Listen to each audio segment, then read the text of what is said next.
इस देश का मिडिल क्लास कमर तोड़ मेहनत करता है, लेकिन इस मेहनत के बावजूद मिडिल क्लास गरीब हो रहा है, अमीर नहीं हो रहा। जितने डेटा का पैसा हमसे लिया जाता है उतना डेटा हमें यूज करने दिया जाए, वो एक्सपायर ना हो। ये हमारे मेहनत के पैसे से खरीदा गया डेटा है। Sir, I demand in this august house to make paternity leave a legal right in India. Sir, third मेरा प्रपोजल है no bank charges for not maintaining minimum account balance. खाने में खतरनाक मिलावट का मुद्दा, फूड अडल्ट्रेशन का। सर, आज मैं प्री पेड प्लान के जो मोबाइल यूजर्स हैं उनकी ओर से दो समस्याएं उठाना चाहता हूं। सर, पहली समस्या है कि रिचार्ज खत्म होने के बाद आउटगोइंग के साथ साथ इनकमिंग कॉल का भी बंद होना। दूसरी समस्या जो टेलीकॉम ऑपरेटर का 28 दिन का मंथली रिचार्ज। इस जीवन में दो ही चीजें निश्चित हैं, डेथ यानी कि मृत्यु, और दूसरा है टैक्स। 1 केजी अगर एक्सेस बैगेज हो जाए तो फ्लाइट आपसे हजारों रुपए का किराया वसूलती है, लेकिन कई घंटों के डिले के लिए क्या फ्लाइट हमें कॉम्पनसेट करती है? इंडियन पेपर लीक हमने देखा, देश भर में देखा कि कैसे पेपर लीक हुए, क्या उसमें माफियाओं का राज रहा और कैसे बच्चों का भविष्य आज अंधकार की कागार पे खड़ा हुआ है। क्योंकि एयर पोल्यूशन का सारा दोष देश के किसान पर मढ़ा जाता है। आज मैं उस किसान की आवाज उठाना चाहता हूं। सरकार से मांग करता हूं कि हेल्थ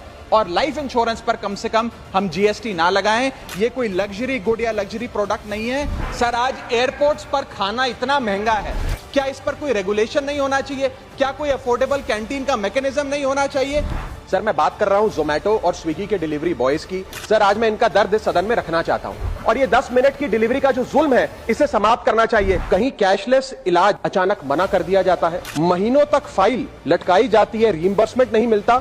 और आज मैं उन्हीं सिटीजन्स की जो टोल प्लाजा पे हैरेसमेंट फेस करते हैं उनका मुद्दा आपके सामने रखना चाहूंगा कि फुल कॉस्ट रिकवरी के बाद भी टोल वसूला जाता है 20-20, 30-30 साल तक। जब आप बैंक को पूरे विश्वास के साथ अपना डेटा देते हैं, क्या बैंक आपके डेटा को सुरक्षित रख पाता है? अब ये लीक है कि जाने अनजाने में डेटा शेयरिंग है, ये फैसला मैं आप तक छोड़ता हूं। मैं सरकार से निवेदन करता हूं कि हर भारतीय को एनुअल हेल्थ चेकअप का लीगल राइट दिया जाए। बाटा कंपनी का जूता पहनने वाला भी आज हवाई जहाज की टिकट नहीं खरीद पा रहा है। हम सांसदों को तो फ्लाइट की रीइंबर्समेंट मिल जाती है सर, आप उस आम नागरिक का सोचिए जो इस स्काई रॉकेटिंग एयर प्राइसेस से जूझ रहा है। That is the issue of fair use and arbitrary copyright strikes by digital platforms. जो इंटेंट था कि जीएसटी कम होगा तो वस्तुएं सस्ती होंगी, वस्तुएं सस्ती होंगी तो कंजम्पशन बढ़ेगा, कंजम्पशन बढ़ेगा तो डिमांड बढ़ेगी। ये हुआ नहीं, और ये इसलिए नहीं हुआ सर क्योंकि प्राइवेट कंपनियों ने इस मुनाफे को जनता को नहीं सौंपा।